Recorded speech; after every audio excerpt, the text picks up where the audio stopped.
The microphone trembled in Whitney Houston's hand as she stood backstage at the 1985 American Music Awards, knowing that in just minutes she would meet the one person who terrified her more than any audience ever could. Through the thin dressing room wall, she could hear him rehearsing, that unmistakable voice floating through the concrete and steel like it was meant to find her. But what happened in those next 30 minutes would transform the voice into something even more powerful than she ever imagined.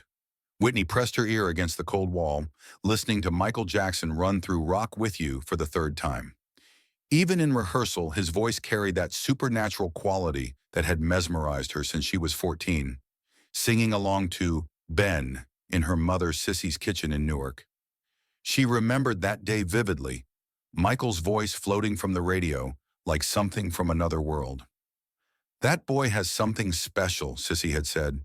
"He's got that thing you can't teach, the ability to make you believe every word he's singing." Even then, Whitney had felt inspiration mixed with intimidation. Michael was only a few years older, but he carried himself like he'd been born to perform. Now, at 22, with her debut album climbing the charts, that impossible dream was about to become reality, and she was absolutely terrified. Her hands were actually shaking. These were the same hands that had held microphones steady in front of thousands. But something about tonight felt different, bigger, like every choice would echo through her career. "You need to breathe, baby girl," she whispered to herself, the same words her mother always said before Whitney stepped into the spotlight at New Hope Baptist Church. But this wasn't church. This was the big leagues, and Michael Jackson was on the other side of that wall, probably not even thinking about the young singer who'd been nominated alongside him tonight. Whitney had been following Michael's career obsessively since the Jackson 5 days. She'd studied every note, every run, every breath he took during performances. When Off the Wall came out, she'd worn the record thin practicing his techniques. When Thriller exploded across the world, she'd watched him moonwalk on Motown 25 17 times in one night, trying to understand how someone could move like that, sing like that, command attention like that. But it wasn't just admiration driving her obsession, it was competition. Deep in her heart, where she kept her most secret thoughts, Whitney knew she had something special, the same gift that made Michael untouchable. She had it too. Maybe different, maybe better suited for different kinds of songs, but undeniably there. Tonight she was nominated in the same category as him, favorite pop rock single. Her song, Saving All My Love for You, against his Rock With You.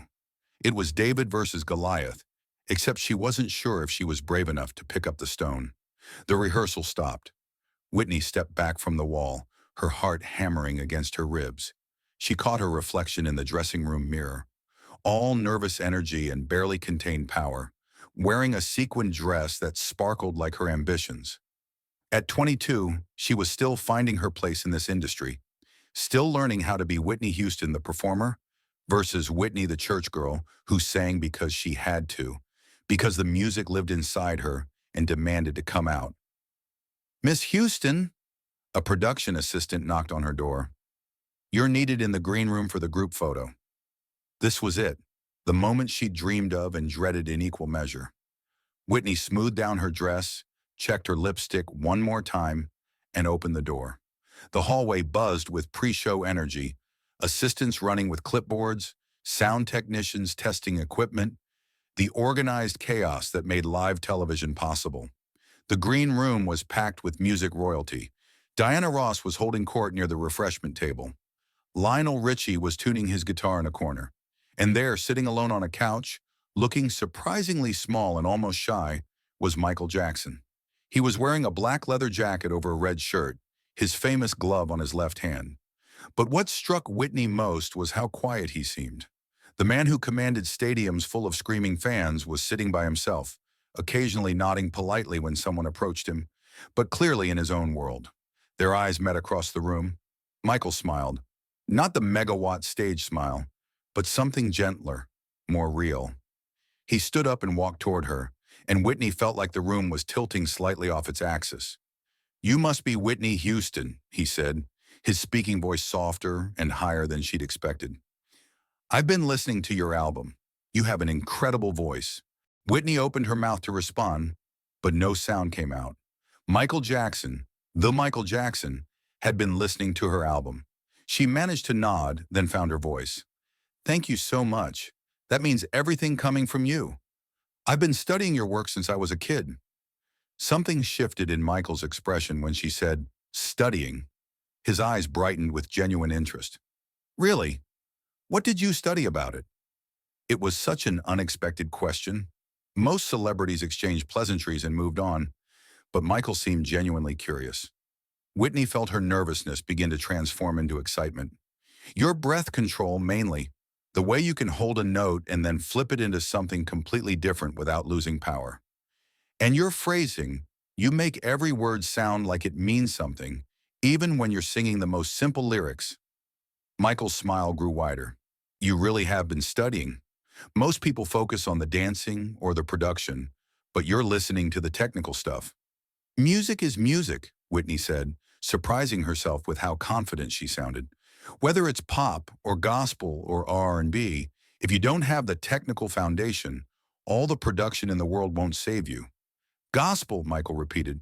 That's where your power comes from. I can hear it in your voice, that church training. That's something you can't fake. The conversation was interrupted by a photographer calling for the group shot, but as they posed with the other nominees, Whitney could feel something electric happening. Michael kept glancing at her, and she sensed that their conversation wasn't over. After the photo, as the other artists dispersed back to their dressing rooms to prepare for the show, Michael approached her again. Hey, I've got about 20 minutes before my sound check. Want to come hear something I'm working on? I'd love to get your opinion on it. Whitney's breath caught. Michael Jackson was asking for her opinion? Part of her wondered if this was really happening, or if the pre-show adrenaline was making her hallucinate. I'd love to, she managed to say. Michael led her down a different hallway to a smaller rehearsal room that had been set up with a piano and some basic sound equipment. It was quieter here, away from the chaos of the main backstage area. I've been working on this song called The Way You Make Me Feel, Michael said, sitting down at the piano. But I'm having trouble with one of the vocal runs. It's in a different register than I usually work in. He played a few bars and began singing, and Whitney was struck again by how effortless he made it look. But when he got to the part he was struggling with, she could hear what he meant. The run required a kind of chest voice power that was more gospel than pop. Can you try it? Michael asked. I want to hear how it should sound. Whitney sat down beside him at the piano bench, close enough that she could smell his cologne, something expensive and subtle. She listened to the melody again, then opened her mouth and let the run flow out of her, pulling from the deep well of church music that lived in her bones. Michael stopped playing and stared at her. That's it, he breathed. That's exactly what I was trying to find. How did you make it sound so easy? It's all about the breath support, Whitney said, falling into teacher mode. You're trying to hit the run from your throat, but you need to support it from your diaphragm. Here, put your hand on your stomach. She demonstrated the breathing technique her mother had drilled into her since childhood, the foundation of gospel singing that allowed church singers to belt for hours without losing their voice. As she breathed in, her rib cage expanded outward, rather than her shoulders lifting up. Feel that? The breath should come from down here, not from your chest. When you anchor the breath low, you can sing all day. Michael followed her instructions, concentrating with the same intensity he brought to learning new dance moves. When he tried the run again, it came out completely different, smoother, with more power behind it. That's it, Whitney exclaimed. Do you hear the difference? It's like the note has more foundation. Michael's eyes lit up. It feels completely different too, like I'm not fighting the note anymore. He tried the run several more times, each attempt getting stronger. This is revolutionary. I've been working so hard on these higher passages, and it was all about breath placement. Incredible, he said. Where did you learn that? Church, Whitney said simply. My mother is Whitney Houston. She's been singing backup for Aretha, Elvis, all the greats. She taught me that if you don't have proper breath support, you don't have anything. Whitney Houston is your mother? Michael's eyes widened. That explains so much. She's a legend. I used some of Aretha's records to study vocal technique when I was younger. For the next 10 minutes, they traded techniques back and forth. Michael showed Whitney how he created that distinctive breathy quality in ballads, how he used microphone technique to make intimate moments feel even more personal. Whitney demonstrated the gospel runs that could turn a simple melody into something transcendent. But the most amazing moment came when Michael asked her to sing the first verse of Greatest Love of All, her biggest hit so far. As Whitney sang, Michael quietly added harmony underneath her, his voice blending with hers in a way that made the hair on her arms stand up. They weren't just two singers sharing space, they were creating something new together, something that was bigger than either of them alone. "We should record together sometime," Michael said when the last note faded away. "I mean that seriously. Your voice and mine together, we could create something special." Whitney felt tears prick at her eyes. 6 months ago, she'd been singing in small clubs, hoping someone would notice her. Now Michael Jackson was talking about recording with her. "I would love that more than anything," she said. "There's something else," Michael said, his voice dropping to almost a whisper. "Something I want to teach you, but you have to promise me you'll use it carefully." Whitney nodded, sensing that whatever he was about to share was important. The secret to performing, the real secret, isn't about hitting every note perfectly. It's about connecting with something bigger than yourself. "When I'm on stage, I'm not Michael Jackson, the person. I become a channel for the music. I let it flow through me instead of trying to control it." He looked directly into her eyes. "You have that same ability. I can see it in you. But you're still fighting the music sometimes, trying to prove how good you are instead of just being who you are." Whitney felt like he just looked directly into her soul. It was exactly what she'd been struggling with, the tension between wanting to show off her technical skills and wanting to serve the song. "Tonight, when you perform," Michael continued, "don't think about the notes. Don't think about the other nominees or the cameras or any of that. Just think about why you started singing in the first place. What made that little girl in church open her mouth and let the music out?" A production assistant knocked on the door. "Mr. Jackson, you're needed for sound check." As they walked back toward the main stage area, Whitney felt something fundamental had shifted inside her. The nervousness was still there, but underneath it was something new. A confidence that came not from her own abilities, but from connecting with someone who truly understood what it meant to be a vessel for music. "Whitney," Michael said, stopping just before they reached the backstage chaos, "whatever happens tonight, remember this. You belong here. You're not an accident. Your voice is a gift, and the world needs to hear it." 2 hours later, Whitney walked onto the American Music Awards stage to perform Greatest Love of All. As she approached the microphone, she thought about Michael's words, about the breathing technique he'd shown her, about that moment when their voices had blended together like they were meant to harmonize. Instead of thinking about the millions of people watching or the pressure to be perfect, Whitney thought about why she'd started singing. She thought about Sunday mornings at New Hope Baptist Church, about her mother's voice filling their kitchen, about the feeling of music moving through her like a river. When she opened her mouth to sing, something different happened. The technique was still there. The breath support, the perfect pitch, the control. But layered on top of it was something new, something that Michael had helped her understand. She wasn't Whitney Houston trying to sing a song perfectly. She was a channel for something bigger, letting the music flow through her the way gospel music had flowed through generations of church singers before her. The first verse flowed out with a new kind of authority. Whitney could feel the difference immediately. The way the breath supported each phrase without effort.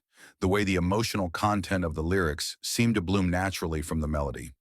In the audience, she caught a glimpse of Michael in the artist section, leaning forward slightly, completely focused on her performance.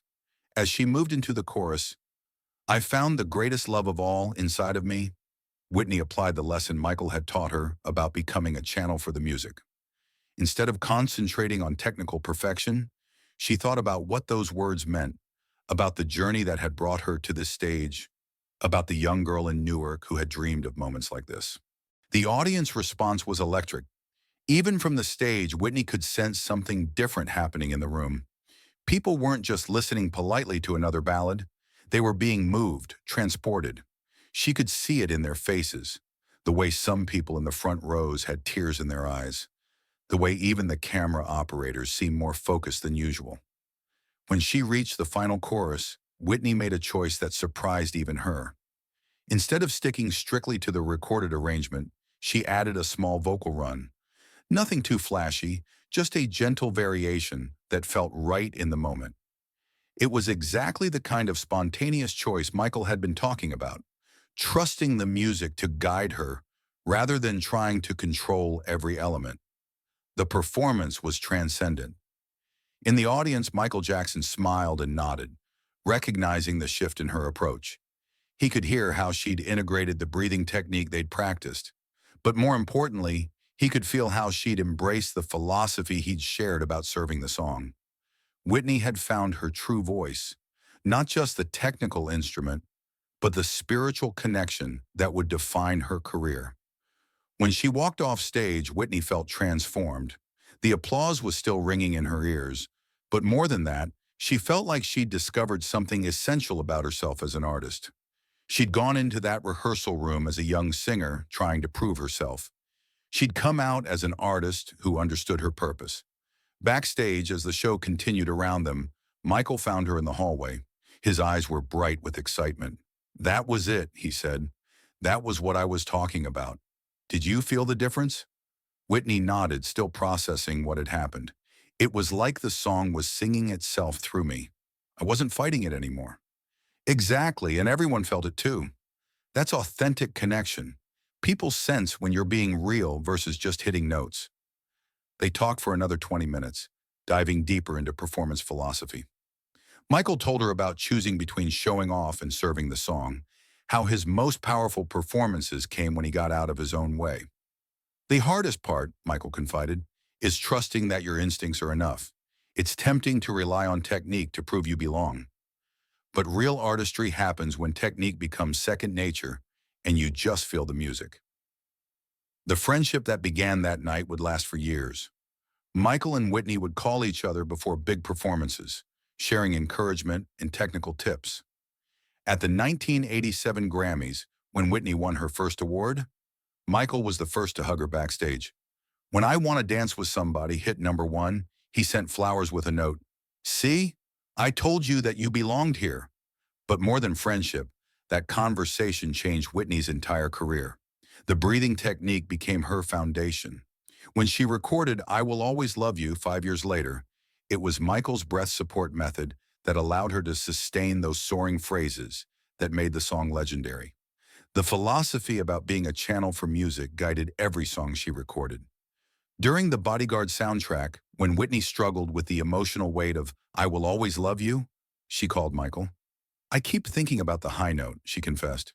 "Stop thinking about the high note," Michael told her. "Think about why someone would sing this song. Think about loving someone enough to let them go. The note will take care of itself." That advice led to one of the most iconic vocal performances in pop history. But Whitney knew the seeds were planted 7 years earlier at the American Music Awards. Years later, when Whitney was asked about the secret to her success, she would often think back to that rehearsal room at the 1985 American Music Awards. Most people focused on her voice, the range, the power, the technical perfection. But Whitney knew the real secret was something Michael Jackson had taught her that night: the difference between singing to prove something and singing to serve something. The girl who had pressed her ear against the dressing room wall, terrified of meeting her idol, had walked away as a woman who understood her true calling. Michael Jackson hadn't just shared vocal techniques with Whitney Houston that night. He'd helped her find the courage to stop trying to be like everyone else and start being exactly who she was meant to be. In the end, that was the greatest gift one artist could give another. Not competition or comparison, but the permission to be authentically, fearlessly themselves. Whitney Houston had learned that lesson from the king of pop himself, and it made all the difference in the world.